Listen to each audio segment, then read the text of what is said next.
I missed last week's weekly Reddit questions because I've been busy with all the season 11 and all that fun stuff that took over the channel, but we're back and here we go. Top photo question of Overwatch University of the past week was, what did you start doing differently that led you to climbing the most ranks the fastest? Like for me, so far the biggest game changer for climbing has been really paying attention to audio cues. I instantly got so much better at the game after paying attention to pings, direction of enemies, cooldowns, etc. through the sound. I'm looking for subtle things to focus on that other people focused on that has helped them climb the fastest. It's been a long time. I haven't really been like climbing for the past like 7 years. I pretty much capped out and peaked like 7 years ago, and I've been on maintenance mode ever since. But one thing that certainly that I advise and works for me is an approach where on every death, it's less about blaming people and more about not only what you did wrong, but opportunities you may have missed. Now, it may go a little better when you watch the replay or have a second opinion with a coach or somebody who's can watch your gameplay as well. So I guess that all kind of is encapsulated as like a mindset shift. Instead of like defaulting to turning around and pointing the finger, it's kind of like behavioral therapy, right? You're kind of like rewiring your initial mindset of like, did I die? Is it because my support sucked? Did they not heal me? Is it because my tank didn't walk up? Like instead of that being your instant reflex, it's like, what could I have done better? And there will be some times where it's kind of like, you know, maybe that person on your team didn't do the thing that you expected them to do. So instead of, again, not blaming them, you look in yourself and be like, what can I do to adapt to my shitty teammate or my person who is not making the correct play, and work off of that and think of extra and different opportunities you wouldn't have otherwise thought. The easiest example is attacking, let's say, Hollywood first point, for example. I go main as whatever hero I'm playing and I ended up dying. And then I could be like, oh, it's my first response could have been, was my support with me? He wasn't, and I got shot and I died. That's their fault? No. Instead of that, I think of extra opportunities and different ways to approach that. Should I have gone main? Should I have gone to the back of the stairs up to that initial high ground? Should I have gone to the flank where the mega health pack is? Should I not have gone main? And should I have gone into that little side server room? And then if you go in the replay viewer and try to simulate in your head what would have happened if you popped out of that server room with 3 or 4 people in the enemy team would have looked at you, would that have split some attention to allow somebody else to take space and do something? If I went high ground, what do you think would have happened? Try to simulate a couple in your head. If you can't simulate it, then next time you play Hollywood, try going out that server room, try going up high ground, and then you'll kind of like figure out what seems to be optimal for the hero you're playing. So definitely just a mindset shift will certainly help you climb the ranks the fastest, and taking different approaches and different angles and different ideas until you figure out what works best. How are you supposed to flank as Reaper when the entire enemy team is grouped up and just turn around to focus you? People say this strat is what makes Reaper viable, as if the game came out yesterday and everyone on the other team moved by themselves. In Gold, I have never seen any enemy seriously isolate themselves. They are constantly grouped together. You sure about that? In Gold? You sure about that? Or at least have one pocket healer to protect them. Are you supposed to just go in to get some meager hits and then get out? Won't that be a serious hindrance to your team? I love playing Reaper. He's my favorite character to play, but it's always annoying knowing I can just switch to Caster Soldier and instantly contribute more. Am I playing him wrong? I mean, I feel like your eye for the game may be a little off here if you think people in Gold are constantly grouped up together. Are we playing the same game? Maybe not always. There will be some isolated heroes. I think for your approach as a Reaper, you're thinking of one person always caught out of position and misposition, which can happen. Maybe you're missing the opportunity when that happens. That being said, you're not necessarily just supposed to just look for isolated people. You're supposed to be an opportunist. You don't always, because you won't always have a situation where there's an isolated Zenyatta who's easy for you to kill, right? That won't happen, like you said. Maybe they're clumped up in your games. That's true, though. People who understand their weaknesses may clump together when they know there's an enemy Reaper. So your job as Reaper to flank is your timing. Your time engages is pretty off. That's a big part of DPS skill. It's a big part of when like a good tracer knows when to go in. They don't always have to like blink too early, because if you go too early, then yes, all 5 people on the enemy team, if they have these sight lines, can turn around and focus you and force your wraith out or force your recall out when your team isn't even ready to take advantage of the space you're taking. It's not necessarily wrong to go in first as long as somebody else in your team can capitalize the split focus or the split attention. That being said, Reaper isn't the greatest at it because his escape is way shittier than Tracer, who can recall and blink out. You only have one Wraith form and that's it. So it's actually usually better for you to wait for your team to distract them, make some space, your tank either jumping in or making them threatening enough so their attention's focused on your tank and your team on different sight lines, and you come in while all the chaos is ensuing and clean up. That's probably the better way to flank as Reaper. A lot of times that won't always be present, so it's actually okay to kind of sort of play with your team depending on the context and the map, and like just like shoot the people who are, you know, right in front of you. Right? That's why like you can't always have that one-dimensional flank-only Reaper playstyle because that won't always be present. As a D.Va player, what should I do once the entire enemy team has counterpicked me? I'd like to be a full-on D.Va one-trick, and I can manage pretty much all counters individually. But once the enemy team is playing Zarya, Sim, Mei, Moira, what is the best action? Is outplaying a possibility, or if a switch is a must, what tank should I pick to counter the enemy's one-dimensional beam strategy? I mean, you can catch the bottom of the comment right there where distracting is plenty. That's true, right? If they are playing things that are beams, there's a limit on their range. Zarya has a limit on the range. Symmetra has a limit on the range. Mei's left click or primary fire is a very much shorter range. Moira's suck almost does nothing to armor, if I recall correctly, and you can absorb all her orbs. What you're supposed to do is obviously not stand within beam range as long as you can help it, unless it makes sense where your team can take advantage of it, or you have bomb and you're baiting or whatever. In general, you take control of positional spaces on certain angles, maybe slightly out of beam range, poke them a little bit, don't get too low, and distract them and draw attention, split their focus. If they're looking at you, and they're not looking at your enemy team, or sorry, they're not looking at your teammates, right? The longer they can look at you without you dying. Now, the question is, what they're beaming me, they're gonna kill me, but that's where you have to really maneuver around natural cover and play the spacing correctly. I think it's 20 meters for Zarya, 20 meters for Sim, probably like 5 meters for Mei, maybe 20 meters for Moira, but Moira's suck damage is pretty negligible, but coalescence is something you don't just peek and tank the whole time and take, because that will hurt over time. Poke a little bit, try to get your ultimate so you have a second life, you know, jump people who are out of position and maybe force some Zarya bubbles and fly in, fly out. You as the D.Va have more movement agency than Zarya, because Zarya is pretty limited by her movement. That's her weakness, but your strength is like high ground control and being able to fly wherever you want every 4 seconds. So you have to take advantage of that, and that's the only way to do it if you're going to be a full-on D.Va one-trick. Not only to learn how to play around your counter, but you got to learn how to play against multiple people, so you really got to understand each matchup individually and how they blend together at their effective range. Draw cooldowns out and draw attention. That's your role as a tank. How do I deal with Doomfist? I'm a fairly decent player, but when Doom is on the opposing team, I just lose it. Everyone just shoots his block, and then from 40 meters away, he one-shots your backline and lives because he has a 9th ultimate in a minute on top of his new buffs. He feels oppressive. He's like ball that you have to counter him or you lose the game. I just don't like swamping, and especially not to counter. If I was getting paid to lose against Doom, I'd be a billionaire. I just want some effective way to avoid him without praying my backline devotes every cooldown to living barely, and that my team doesn't shoot his fist every time he stands in front of us like a block with his gauntlet. Yeah, I can tell you're kind of losing it with the way the post was going. It depends what role you're playing. If you're saying you're backline dying, I'm assuming you're the mirror tank or you're the DPS player.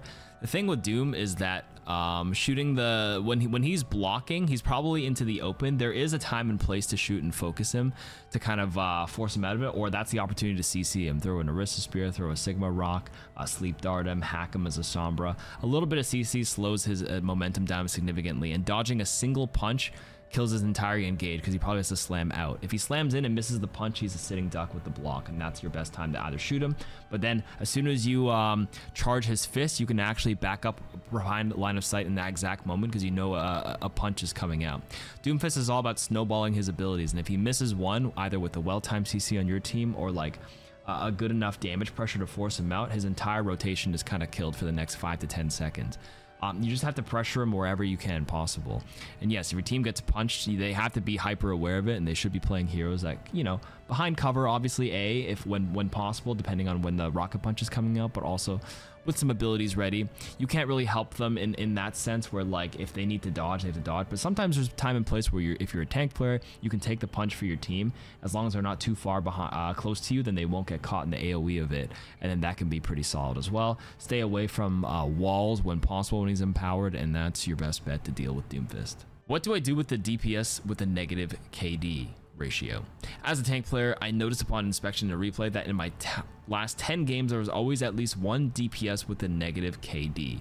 I know stats don't mean everything, but not without context. Oh yeah, first of all, KD is just kills versus deaths, but in a game like Overwatch, it's not called kills, they call it eliminations, because elimination kind of encapsulates assists. You tag someone for 5 damage, you get a full out elimination. So KD isn't necessarily the best metric for seeing how a person's impact is. You can have a 5 and 7 Ana and like have them out damage like some of your DPS. I've done that before, and people are like, you only have 5 elims, but I'm like, dude, I'm like literally non-stop shooting the tank because like, you know, Ana does true damage against armor. I do 70 damage and I'm just pressuring and racking up my damage stat. Who cares about elims and depending on the role you play, of course. But in any case, I digress. So the question is it normal that a DPS has a negative KD? Does it mean I need to enable him better? Let's go in order actually. Is it normal that DPS has negative KD? I mean, yeah, it's gonna happen. It's pretty normal that this will be a pretty frequent occurrence. It's Overwatch, people are gonna have bad games, and there's maybe things that you can do to help. Does that mean I need to enable him better? Yes and no, it depends what heroes they're playing and what hero you're playing. Does it mean I need to change composition for him? Not necessarily. They may not be the win con, they may be having a terrible day and they're a lost cause, and that you need to just do your job, take space, and hopefully people can pick up the slack. Or is it a waste of time and counterproductive that I should just take it as is and play for my own strengths? That's what I would do the majority of the time, but there is time and place to enable them or change comps for them. This one's probably the rarest occurrence where I switch specifically as a tank player for one DPS player. That's probably not happening in most cases. I'm not here to rant. I just want people to know how other tank players deal with this. So again, yes, enabling. So I would say heroes like D.Va or Zarya can turn around bubble and throw Matrix on. That's actually the correct play.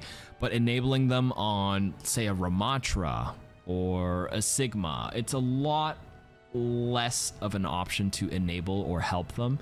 Your job actually, if you're turning around and trying to help them, you might be losing space. In a lot of cases, like a Ramses, just keep your Omnic form shield up, keep shooting them, sit and punch and block, and then take control of the space of their tank, or you know, maybe 2 of their supports or 1 of their DPS still in front of you, and making sure they stay off the rest of your team, and bank on your team helping that one DPS player who's having a rough time. That may be the correct play. So again, the enabling the bad teammate kind of depends.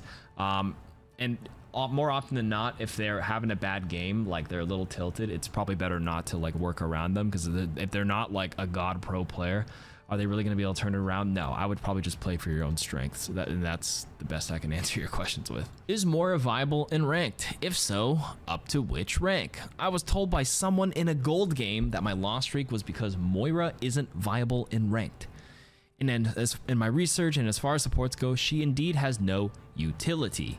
I tried to play BAP for a while as a hero with more utility, but I could never get the damage healing output that I get with Moira. I generally lead the boards in healing. Moira may lack utility, but I'm throwing up tons of healing and damage, and I'm often 1-to-1 in healing and damage. She's my best support, but is she truly not viable for ranked play?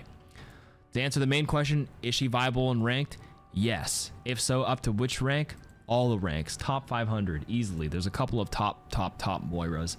One of my friends, Nolan, in Overwatch 1, don't think he plays much Overwatch 2. Maybe early Overwatch 2 he played. He hit rank 1 as a Moira, 1 trick. And he was like 40, freaking like 650 SR in Overwatch 1, which is very high. Very, very high. Now, the question about utility, this is a little bit of a misnomer, and not in terms of like, it's true that Moira has no utility, and I say a misnomer because like utility isn't what wins games, right? It's a tool to help you win games, just as well as Moira's damage pressure and healing pressure can also win games. The whole point of your support role is to, you know, bring value to your team. You can bring value outside of just utility. You're right, while Baptiste has utility with his lamp and his window ultimate, what does the window do? Amplify your damage. What does the lamp do? Save someone so they could hopefully add more value to the team. You can simply add value by damaging a lot. That's why the backline flank Moira, believe it or not, can work and is viable, especially if they have no answer to it, and it can be very, very pesty and annoying if you do it right. Your healing numbers and raw healing, depending on the comp you're playing, like a Brawl, can be very, very good as well. That can be your win condition. You're adding value to your team because you're enabling your tanks and your other supports and your other damage heroes to get their ultimates faster because you're keeping them alive. And then they can bring value with their ultimate. That being said, with the scoreboard thing, that's the one thing I advise Moira players not to worry too much about and to flex onto other support heroes. Moira can, and on average, has higher healing and damage per 10 for I think it beats out most of the other supports, and that's because a lot of the healing and the damage goes two ways. When you suck someone off as Moira, you're racking up your healing and damage at the same time non-stop, and then your orbs are on cooldown. You just chuck them and you can just farm stats like crazy. So they're a little bit of deceptive if you're a scoreboard Sally. So don't worry about leading it's very nice that you're leading the leaderboards, but don't use that as a crutch or a gotcha moment if like you're out healing your other support and being like, see, I told you I'm better than you. But I'm not saying you are, but that seems to be like a pretty big habit that I just want to like nip at the bud for not you, but for the community listening to my rant and my Q&A right now. How do you stop Zarya? I just get melted on every tank as her team sticks together, so I can't pick off as D.Va. Her and Rein are the two most difficult to go up for against me. I mean, a bad Rein is easy to work, but a normal Zarya still wrecks me. The downside of playing two tanks well and Zarya counters both, and the two you play are Orisa and D.Va. D.Va at least has movement. I am learning Rein has been helpful against her, but I'm mechanically quite bad at Rein, though I'm improving. The only thing I don't get when to use his charge. Every other tank I don't play apart from Sigma sometimes, so I don't know. Okay, so I mentioned this earlier with the D.Va's one trick question with Zarya. It's all about managing her effective range. Her range is her biggest weakness, 20 meters for the beam. The secondary fire is a little slow, so if you're playing D.Va, you can eat the secondary fire, and if she's high energy, you stay out of her effective range. If she's low, and you have to count her bubbles as well, and if you count them correctly, especially if she uses one, you can jump in, force the other one out, and then try to burst the shit out of her down. And then she's kind of caught in a bad spot because she has no movement like you do as D.Va. You're a D.Va player, you have the agency to pick and choose your battles because of your movement. Reinhardt, same thing. Going up against Rein for D.Va, you eat fire strikes and stay out of swing range wherever possible. Make use of different high grounds. If he's on the low ground, stay on the high. Play on an opposite angle, sometimes fly across from him and shoot him. It might force him to turn around and shield you, which creates an opening for the team. Splitting angles against Rein is probably the most frustrating thing for Rein players. The easiest thing to get better as well is to like just play your counters that you have problems with and see what they struggle with, and then take your learnings for that. As a Rein, it's the worst when you're just sitting there shielding in front of you, but they have 3 different angles. You're like, oh my god, I don't know where to look. And then you're caught in the middle and you can't swing at anything because no one's in your range. Big weakness there. Same with Zarya. I'm like, dude, I can't beam anybody. I can't build any energy. No one's shooting my bubbles, and I don't know where to go. Boom. There's another weakness. For your Orisa, sorry, I forgot to catch this. You play Orisa into Zarya when you're spinning. Don't stand in front of the Zarya because Zarya can beam through the spin. That's like the only thing. Try to pick and choose your battles with your cooldown cycles. If you have Fortify, you can walk up, pressure with your poke, look for spears into the back, maybe force Zarya to chuck a bubble or two. And then if you're spinning to take space, like if you spin with the reason. Spin to take space. And if you're taking space, be careful because Zarya can counter back and neutralize that space. So do that if you're like, pressuring somebody into a corner, force Zarya bubble, and then, use that to eat some bullets to like take another closer angle up to the objective. It's all about natural cover for tanks and a little bit more finesse instead of standing in front of the other tank and just eating all their abilities, especially with Zarya and Reinhardt. Is it okay to die first in a sniper v sniper matchup at the start of a round? Of course not. I often don't want to play sniper heroes like Widow, Ashe, Hanzo, and Sojourn, mainly because I think I'll get outplayed at range. But dying first in the first team fight doesn't necessarily mean you'll lose the game, so should I always start with a sniper on open sight lines? Does trying to 1v1 the sniper unsuccessfully bring any sort of value to the team fight? I imagine that since the enemy sniper is busy aiming at me, it makes him more vulnerable to an attack from my team. However, it usually doesn't amount to anything because my team is busy fighting the tank and supports. Okay, generally you'd never want to die in a sniper v sniper matchup. If you lose a 1v1, obviously it's not great. That being said, it's a little bit more lenient on attack because you have a closer respawn. For example, Havana, if you're attacking, if you die, you spawn, you walk 5 steps out your spawn room, and you're probably in sightline to duel the Widow again. If you're in a defending Widow, pretend you're defending on Havana first, and you lose that first duel, it's way more detrimental because you got to spawn, walk through that entire inside, outside, wrap around. You buy a lot more time. It's a lot more lethal to die on a defending side, especially when you're early in the payload phase. So that's something to consider. So it's obviously try not to die, but it's okay to die for the sake of self-improvement. You're hesitant to play sniper heroes, but how are you ever going to start winning sniper duels and learn how to beat snipers if you never played them to begin with? So for the sake of improving, you should probably play it. But for the sake of like that specific game in the short term, winning that game, if you're losing every duel, you'll probably lose. It's not ideal, right? But that's just the way it is. You got to lose before you win. Can someone explain the slang terms, please? I play comp platinum, but I only got to reading Reddit and looking at ways to improve. And so many people use acronyms and terms that I have no idea what they mean, like hit scan, off angle, dive, and even DPS. I know it's damage players at least. Can someone just take the time to spell it all out for me? Any single term that isn't obvious or acronym that is used on this forum, let us hear it, please. Hit scan. Let's break it down here. Hit scan is any weapon you shoot in which when you click or press your controller button, the bullet instantly registers to where your target is. So think Cassidy, Ashe. If you shoot them, the bullet registers on their body, you click them. The opposite of this is projectile. Projectile means there's a travel time for your bullet. Think Hanzo. If I have my crossover person and I shoot my projectile, there's a time for it before it reaches. It's not hit scan, it's a projectile. So if they move, there's a chance it can miss. The other one is tracking aim, I can think of, because you're thinking of common ones used on this forum. Tracking aim is just following the target with your crosshair as you're moving, like a Zarya, like a Sombra, like a soldier. You try to follow the target while you hold your trigger button down. That's tracking. There's flicking, like a lot of Cassidy and Ashe players, they'll like flick, like every bullet, they do a little adjustment and they'll quickly flick to the target for that one shot. Off angle. Off angle is just a different angle you take as a player away from the main angle. Let's say everybody on King's Row clashing right by the statue in the first point. That's the main angle. The off angle is somebody not taking that angle, maybe like a soldier going up the stairs. Soldier's on an off angle in which not the main angle, they're on an off angle in which they're drawing attention, drawing space, and splitting attention, and that's the whole point, and that's the strength of an off angle, where you have to figure out and you put the onus on the opponents to have to figure out how to deal with not only the main angle but the off angle, as long as you're threatening enough. Dive is any hero that has like vertical mobility or high mobility, so think Winston, D.Va, Genji, Tracer, and DPS. You know what this means. And to help the rest of them, there is an entire slang common terms on the Overwatch wiki that was linked up here. There you go. And zoom in on a few of these. Let's go through a couple of these really quick. What's not that common? Here's 2 CP, 5 CP, assault clash, airborne, air control, Ajax. This is one you'll hear streamers say. It's when a Lucio is specifically killed from using his ultimate. It originates from Ajax, a contenders player who is known for dying trying to ult. This is an old 2017 meme.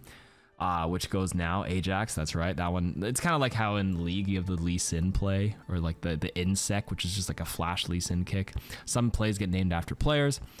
Auto aim, you have B for back, you have back cap, backline booped, brawl, buff. It's probably easier to just pause here and read these more so than me reading them out. I'm trying to think of ones that I don't even know, because slang is always evolving. I know what all of these mean.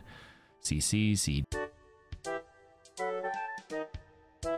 Killing blow. Who the hell says that whole thing? Kit, a hero kit. Yep. LOS is probably one you should know. Line of sight for beginners. Main is important. Mega is important. But nobody really calls MIA in this game. Mini and Mega are important to know. Main is important to know. Mirror comps, multi-kill, nerf. No blank. Yeah, what's it called? NT objective. I think I missed one. It was diff. DIFF. People use that to flame to say they're better than you on their role. RG. I don't think I've seen anybody say this. That's the first one. Or second one that's kind of like to me. Areas of the map: coast, main, mid, left, right, and spawn.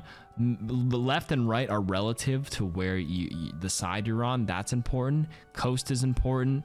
Learning main is important. The hero you play, the main entrance of a map. Mega health pack, mega on the mini. Those are probably your most important ones, to be honest with you. Everything else is a bit up for grabs. Okay. Anyways. That's it for this week's Reddit questions. Hope you enjoyed. See you next week.